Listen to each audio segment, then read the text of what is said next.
The word collaborationism is strongly associated with the word betrayal, although literally means cooperation. The collaborationism of the Second World War period is an extremely slippery and sensitive problem, but we consider it extremely important and worth considering. So today in the video we will find out the origins and compare the scale of Ukrainian and Russian collaborationism, and we will also disprove yet another anti-Ukrainian myth of Russian propaganda. Greetings, my name is Vladlen Muraev. You are watching the channel History Without Myths, where we talk about the past without embellishments and falsifications. Collaborationism is cooperation and voluntary assistance to the enemies of their country, especially the occupying forces.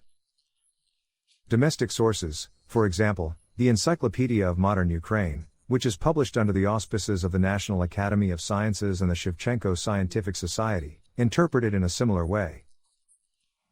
Collaborationism is a conscious, voluntary and deliberate cooperation with the enemy in his interests and to the detriment of his state and its allies.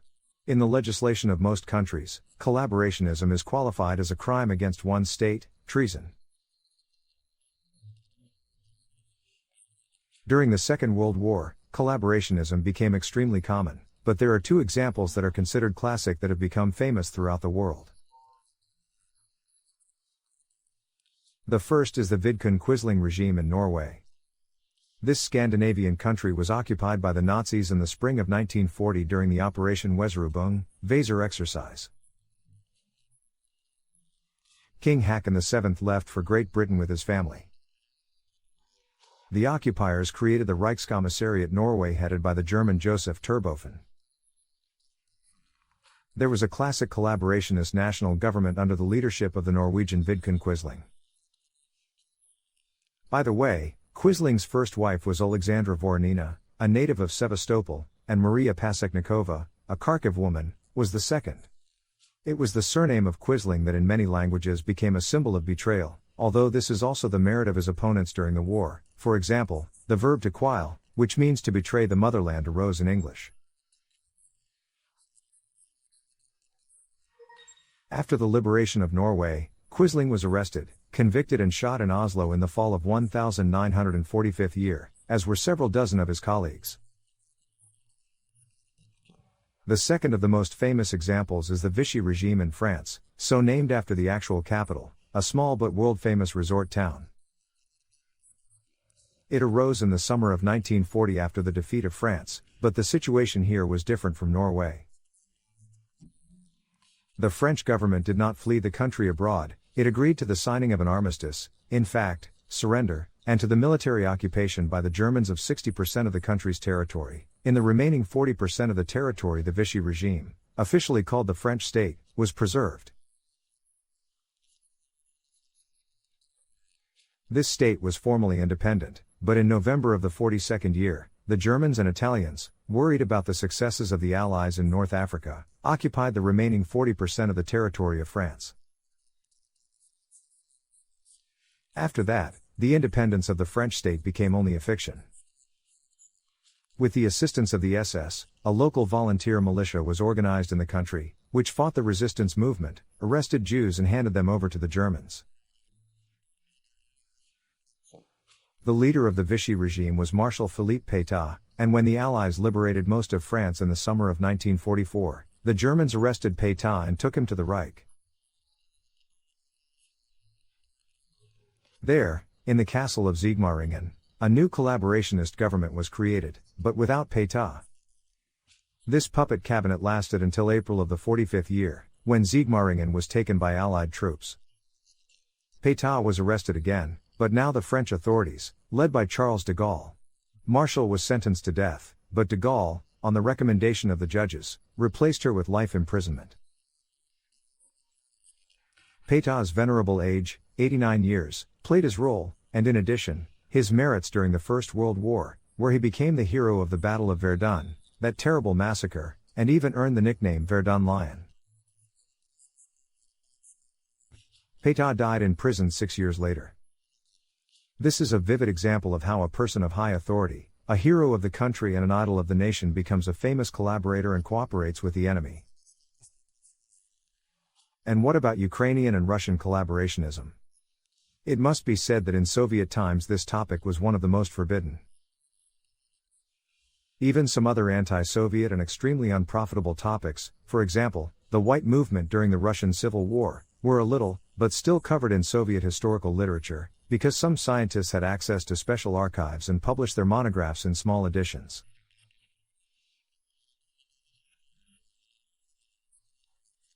Instead, it was absolutely forbidden to talk about the scale of collaborationism, because otherwise shocking facts would have been revealed. Millions of Soviet citizens cooperated with the occupiers during the war years.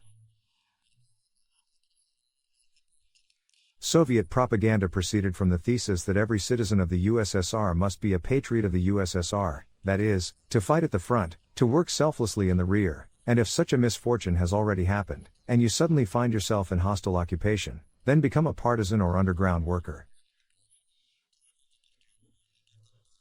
Everyone else was under suspicion, and those who cooperated with the occupiers were generally equated with something like chthonic monsters.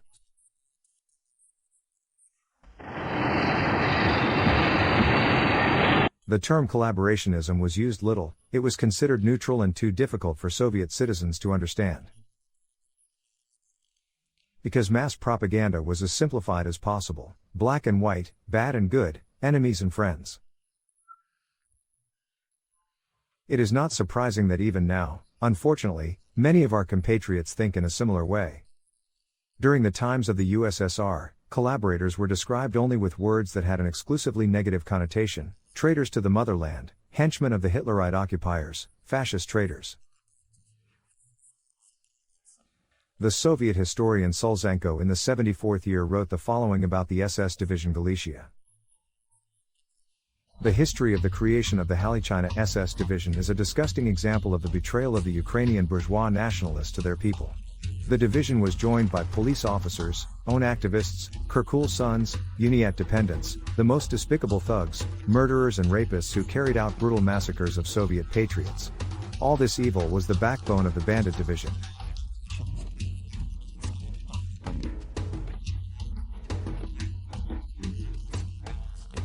This is not a fragment from a propaganda leaflet or a quote from a speech at a rally, it is a fragment from an article by a scientist and candidate of historical sciences. This is how historical science was in the Soviet Union. It is interesting that modern Russian propaganda continues to produce the same meanings, accusing Ukrainians of mass collaborationism during the Second World War. It is important that among the ranks of the Ukrainian rebels there are mainly radical nationalists from the region called Galicia. These are three regions: Lviv, Ivano-Frankivsk and the south of Ternopil.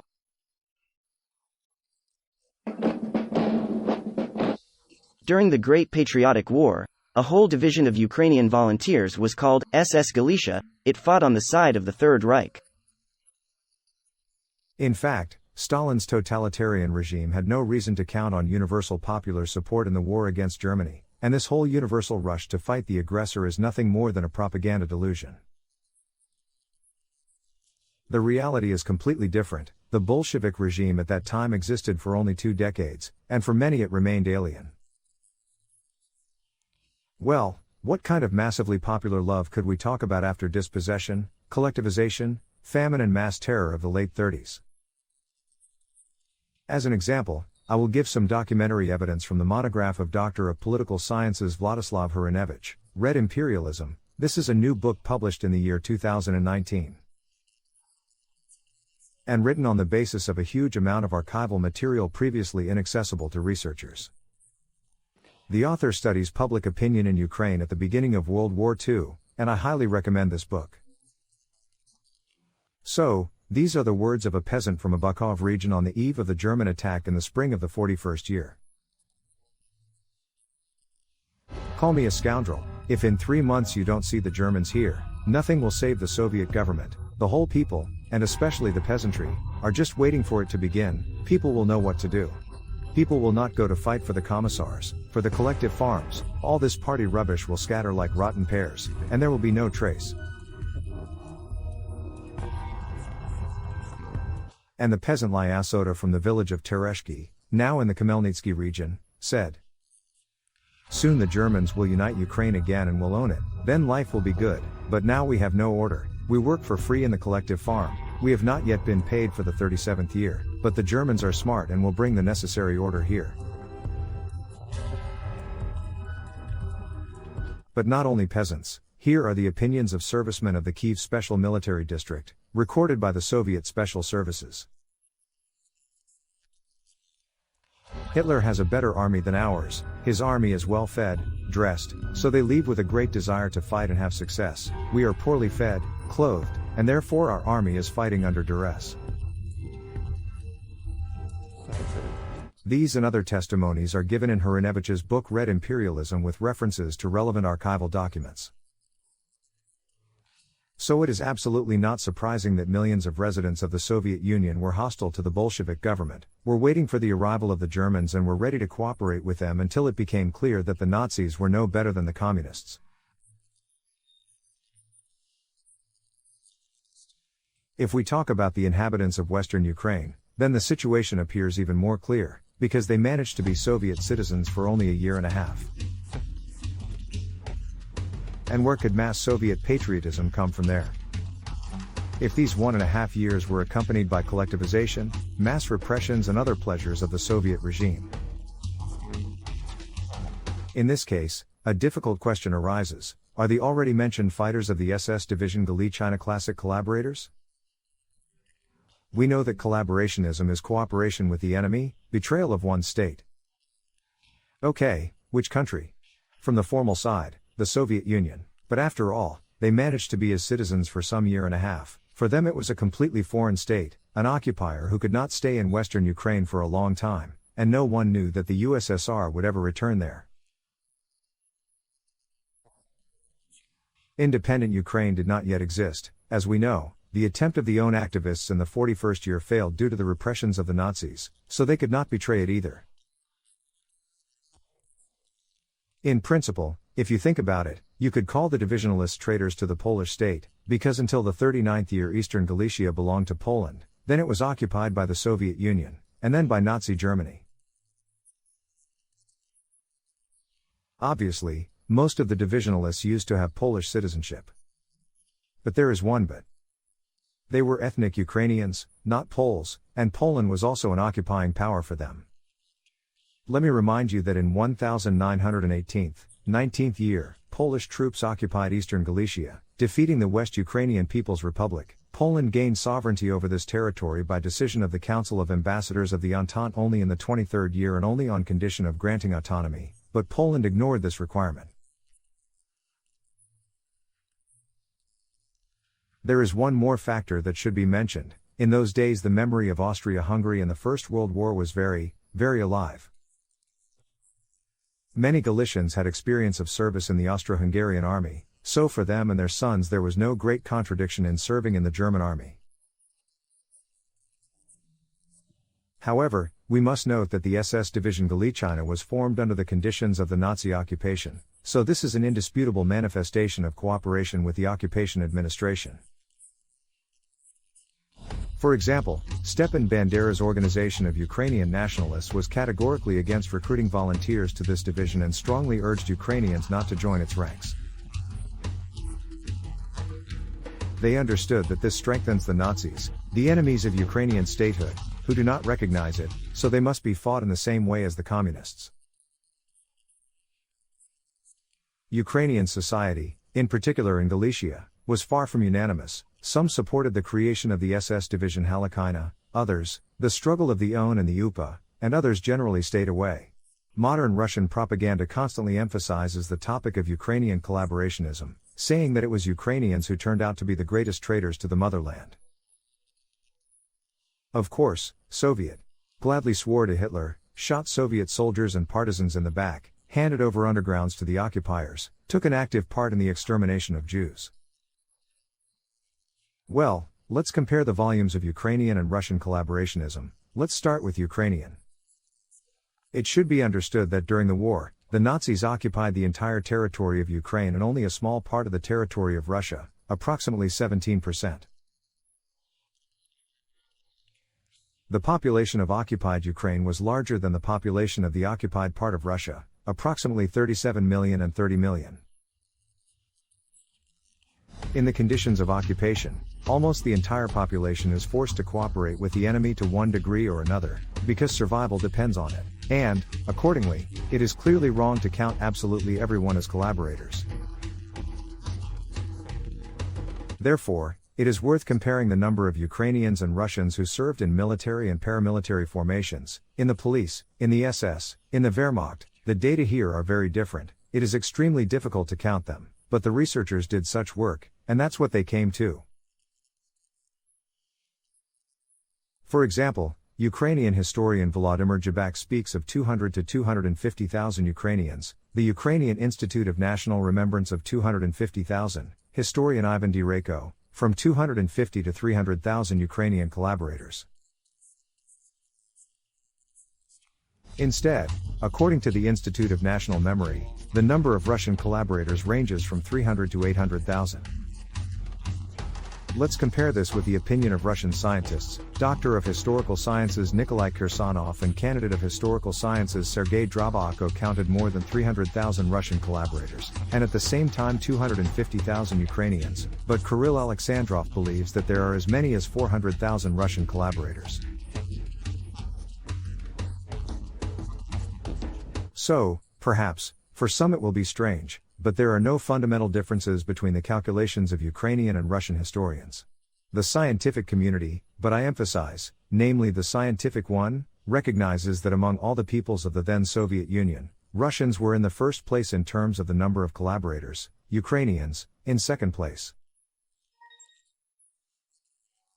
However, this topic in modern Russia remains so painful and even dangerous that sometimes it leads to serious consequences. For example, a scandalous situation occurred in St. Petersburg in the year 2016. Kirilo Alexandrov defended his doctoral thesis on the subject of the officer and general staff of Vlasov's army. During this, representatives of public and veterans organizations appeared, who accused the dissertationer of not denigrating the collaborationists enough, or maybe even justifying them. Alexandrov defended his thesis, but then the decision to award him a Doctor of Science degree was cancelled. Well, at least he was not sent to prison, because there was an appeal to the prosecutor's office from concerned citizens. The collaborationist formations of Ukrainians and Russians did not receive any political guarantees from Germany for a long time, and only the approaching collapse of the Third Reich made the Nazis more compliant. On the 14th of November, in the 44th year in Prague, the Committee for the Liberation of the Peoples of Russia was established, headed by General Andrei Vlasov, a former Soviet chief who defended Kiev in the 41st year, and then was captured and agreed to cooperate. The committee acted as the government in exile, and Vlasov's Russian Liberation Army gained the status of an allied army. The goal of overthrowing Stalin's tyranny and restoring the Russian national state was declared. As symbolism, the Vlasovians used the Russian tricolor and the St. Andrew's flag. The Bolsheviks deprived the people of Russia of their right to national independence, development and identity. The Bolsheviks deprived the people of freedom of speech, freedom of belief, freedom of personality, freedom of residence and movement, freedom of trade and the opportunity for each person to take his place in society according to his own abilities.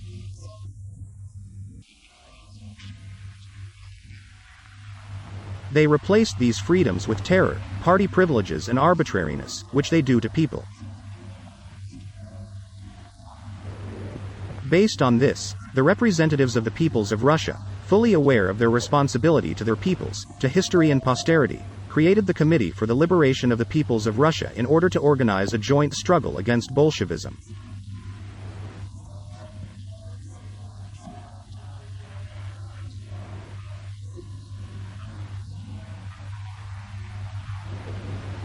It should also be noted that in the SS troops, that is, formations that operated separately from the Wehrmacht, but were intended specifically for combat operations at the front, there were much more Russians than Ukrainians. The ratio was approximately 4-1, and there were two Russian SS divisions, the 29th and 30th, which, by the way, were distinguished by extreme cruelty and looting during the suppression of the Warsaw and Slovakian uprisings. But for some reason, modern Russians prefer to mention this as little as possible, but almost everywhere there are stories about the SS Division Galicia. Among the Ukrainian formations, it is necessary to note the Ukrainian Liberation Army, which was created from prisoners of war of the Red Army and volunteers. People from all regions of Ukraine served there, but the Ukrainian Liberation Army was not a unified structure. Its units were scattered all over Europe, from Scandinavia to the Balkans. And only in March of the 45th year, when the situation in Germany was already hopeless, the Nazis agreed to the unification of all Ukrainian formations into the Ukrainian National Army headed by General Pavlo Shandruk. It was created with the support of the government of the Ukrainian People's Republic in exile, and among its commanding staff there were many former senior officers of the Army of the Republic: Shandruk, Arkady Valyutsky, Petro Dyachenko, Andriy Dolud, Mihailo Krat. Units of the Ukrainian National Army even managed to fight on the southern section of the Battle for Berlin, where in the 20s of April of the 45th year they defeated units of the Polish army that fought on the side of the Soviet Union. Friends, how do you feel about the Ukrainian formations that fought on the side of Hitler's Germany during the Second World War? Please write your thoughts in the comments, it is important to us. By the way, Vlasov's attempt, with the assistance of the Germans, who clearly relied on him, to subjugate all Ukrainian military formations ended in failure. His meeting with Shandruk took place on the 30th of January in the 45th year in Dabendorf near Berlin, but almost ended in a quarrel. In his memoirs The Power of Valor, Shandruk said, he had already drunk too much, because he began to enthusiastically say that in 2 or 3 months he would have 6 divisions and march through Ukraine. I again told him that he was wrong, believing that Ukraine was hostile only to the Bolsheviks. Ukraine and the people were hostile to all the Moscows without exception, and therefore, if he attacked the Ukraine, they would fight against him as well. Vlasov did not hold back and said that he would beat both me and my people.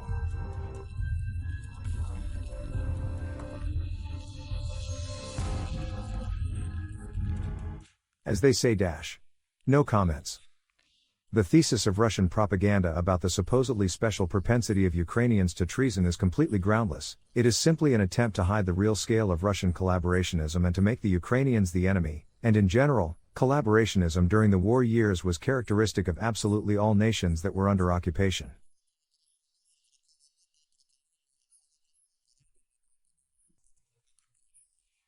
It is definitely not necessary to extol this phenomenon, but it is also not worth hiding, reducing or pretending that it never existed at all. Now there are conditions for finally comprehensively and without unnecessary emotions to explore the collaborationism of Ukrainian, Russian, Polish and all other nations.